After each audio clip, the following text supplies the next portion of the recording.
Matematik tahun 1 muka surat 6. Selesaikan aktiviti 1. Nombor 1. Lihat gambar sebelah. Apakah pecahan bahagian yang ada corak? So dekat sini kita kena kira 1, 2, 3, 4. Ada 4. Segi 4. Okey. Jadi yang bercorak ada 1, 2, 3. Jadi ini adalah 3/4. 3/4. 3 ni adalah yang bercorak. 1, 2, 3. 4 ni adalah semua bahagian. 1, 2, 3, 4. Segi 4. Mudah juga nak faham.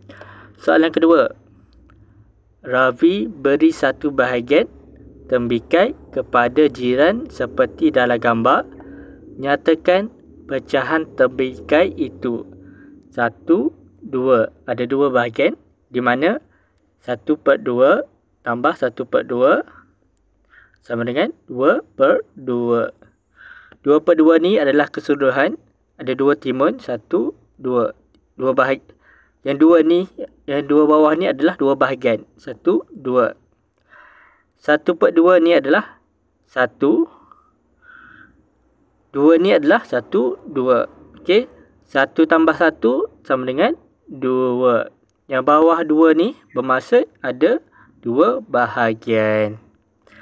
So, Ravi beri satu bahagian kepada jirannya. Jadi, satu bahagian kita telah berikan kepada Ravi, iaitu yang ini. Okey, satu bahagian dah hilang. Jadi, kita pangkah.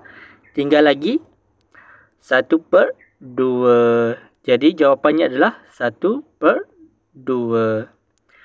Jadi ini adalah jawapannya. So saya harap anda boleh faham kenapa jadi macam tu, sebab dia telah berikan satu belah tembikai kepada jirannya. Jadi ini adalah jawapannya.